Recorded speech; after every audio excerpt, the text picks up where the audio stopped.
অফিসাররা এবং ফোর্স এখানে ডিপ্লয় থাকবে সব সারা বাংলাদেশ সব জায়গাতে।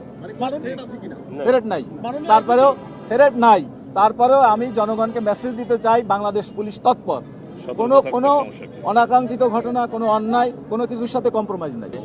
আমি যোগদানের পরের দিনই বলেছি ঢাকা শহরের ভিতরে দূরপাল্লার কোনো গাড়ি কাউন্টার থাকা যাবে না। এখানে কিন্তু এই জিনিসগুলো রিমুভ করার জন্য আমাদের সকলের প্রচেষ্টা দরকার। সিটি কর্পোরেশন আইজিপি একা আমি লিডিং নিতে পারি, কিন্তু আপনাদের সকলের সিটি কর্পোরেশন আছে, আপনার বাসের মালিকরা আছে, কাউন্টাররা যারা অনেকে আছে তার নিজের এলাকার প্রভাব খাটিয়ে হ্যাঁ আমার বাড়িতে আমি কাউন্টার বানাবো, কি করবেন আপনি? এই জিনিস সবাই আইনের আওতায় আসবে। আইনের মাধ্যমে এগুলো আমরা আস্তে আস্তে একটা সিস্টেমে নিয়ে আসবো। দেখেন আপনি যেটা বললেন, এই ঢাকা শহরের সব যাত্রী যদি গাবতলী থেকে যাওয়া শুরু করতো তাহলে তো এখানেও আপনি ঢুকতে পারতেন না, আমি আসতে পারতাম না।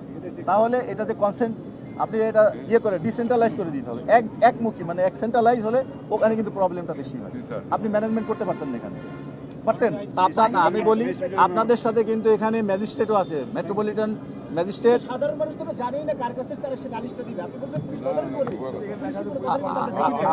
আমি এইটাই তো আমাদের প্রবলেম, আইন না জানাও কিন্তু একটা অপরাধ। এটা কি জানেন আপনারা? জানানোর দায়িত্ব আপনার নিজে জানবেন, আপনি আইন পড়বেন, প্রচলিত দেশের আইন জানা নাগরিক হিসাবে এটা তো আপনার citizen right. First and foremost duty, আপনাকে আইন জানতে হবে। আপনি জানেন না বলে আয়সা বলবেন যে আমি এটা জানতাম না, এটা তো কোনো অজুহাত মানা হবে না।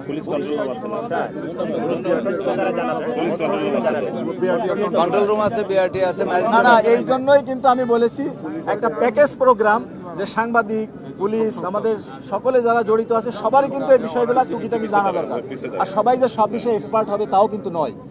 আমাদেরকে দৈনন্দিন আমার জীবন ধারণ করার জন্য, দেশে বসবাস করার জন্য প্রচলিত আইন জানা, এটাও আমাদের অধিকার এবং সিটিজেন রাইটস, দায়িত্ব, এগুলো আপনাকে জানতে হবে।